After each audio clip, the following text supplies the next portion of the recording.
सुनो, हाँ। ये जो अपने पड़ोस में आलिया रहती है, हाँ उसकी उसके हस्बैंड से लड़ाई हो गई है। यार, इसका हस्बैंड हर वक्त इससे लड़ता ही रहता है। तो उसके हस्बैंड की कॉल मेरे पास आई थी। क्या कह रहा था तुमसे? कह रहा था, भाभी जी मुझे तो लव लेटर लिखना नहीं आता है, तो क्या आप मेरी तरफ से मेरी बीवी को एक लव लेटर लिख देंगी, जिससे उसका गुस्सा ठंडा हो जाए और वो मान जाए। फिर तुमने क्या कहा? मैंने तो जल्दबाजी में हाँ कर दी, पर तुम्हें तो पता है मुझे लव लेटर कहाँ लिखने आते हैं। पर मैंने सुना है तुम इन चीजों में बहुत माहिर हो। तो क्या तुम आलिया को एक लव लेटर लिख दोगे?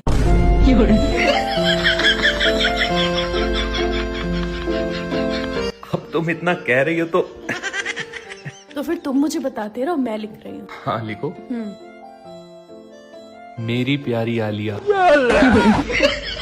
उसके हस्बैंड की तरफ से है ना।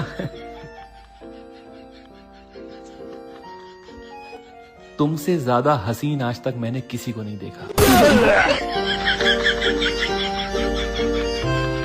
तुम्हारी आंखें एकदम नशीली हैं,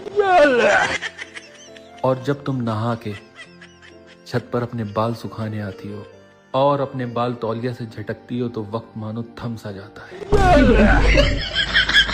वो लड़कियों को इम्प्रेस करने के लिए बोलना पड़ता है। लिखो लिखो। मुझे मालूम है कि तुम्हारी नई वाली चप्पल तुम्हारे पैरों को काट रही है, इसलिए मैं तुम्हें नई चप्पल ला कर दूंगा। एक मिनट, लेकिन तुम्हें कैसे पता कि उसकी नई वाली चप्पल उसके पैरों को काट रही है?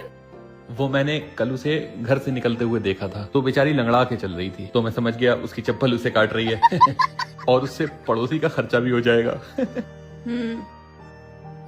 मुझे पता है कि तुम्हें गेंदे के फूलों से एलर्जी है, इसलिए मैं तुम्हें गुलाब के फूल भेजूंगा। अब तुम्हें ये कैसे पता कि उसे गेंदे के फूलों से एलर्जी है? वो परसों अपने साथ एक फंक्शन में गई थी ना, तो वहां गेंदे के फूलों की सजावट थी, तो जैसे ही वो फूलों के पास गई तो उसे छींकें आने लगी, तो मैं समझ गया उसे एलर्जी है उससे। ठीक 3 बजे मैं अपने पड़ोसी के हाथ गुलाब के फूलों का गुलदस्ता भेजूंगा तुम्हारे लिए। तुम क्यों उसके लिए गुलाब के फूलों का गुलदस्ता लेकर जाओगे? अरे, उन दोनों में लड़ाई हो रखी है ना, तो मैं उसके हस्बैंड की तरफ से गुलाब के फूलों का गुलदस्ता लेके जाऊंगा ताकि उसका गुस्सा ठंडा हो जाए।